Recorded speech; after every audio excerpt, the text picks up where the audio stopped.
The news of a missing 6-year-old girl in Waimanalo and the disturbing details revealed in court documents are still sending shock waves across the state.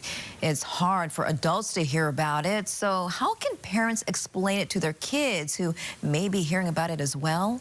Joining us now with more is Karen Tan, President and CEO of Child and Family Service. Good morning, Karen. Thanks for joining us this morning. Good morning. Thank you for having me. Now, the story and the recent developments, they're very sad. They're very difficult to hear. So how should parents talk to their kids about this if their kids are asking about it and they have questions? I think the really important thing to do is really listen to them. Ask probing questions that are open-ended. For example, if your child comes to you and asks, mentions something about what happened, just to respond with, tell me more. What are you aware of? How are you feeling about that? And just really allowing them the open air space to talk through what they're experiencing. Communicating is always a good thing to do with your keiki, with your teens. What else can parents and other adults do to comfort children or their loved ones?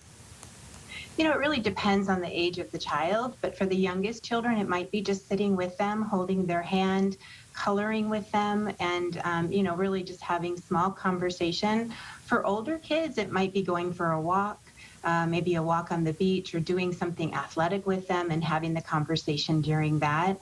But really just opening, again, that line of communication and normalizing it for the kids. I would also say that it's important for each child to know that adults also are experiencing similar feelings, and so to acknowledge that you yourself are experiencing feelings of anger and grief regarding what's happened. I think that's also very important. And even if kids are talking about it and asking questions, parents might notice that their child is acting a little bit differently. What kind of changes can parents look out for that might be red flags? I would say if a child normally has not wet their bed and they start wetting their bed, or if they start having a hard time sleeping.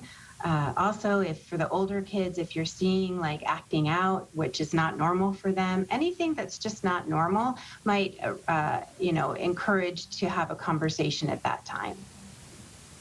And Karen, what resources are available for parents who might want more information about how to handle this kind of situation, or just how to discuss other difficult topics with their children? Child and Family Service operates a parent line, which is funded through the Department of Health. And this parent line is a great place. It's free for families. Anyone can call. And the number is 808-526-1222. You can also reach them at theparentline.org, and there's a live chat that's available.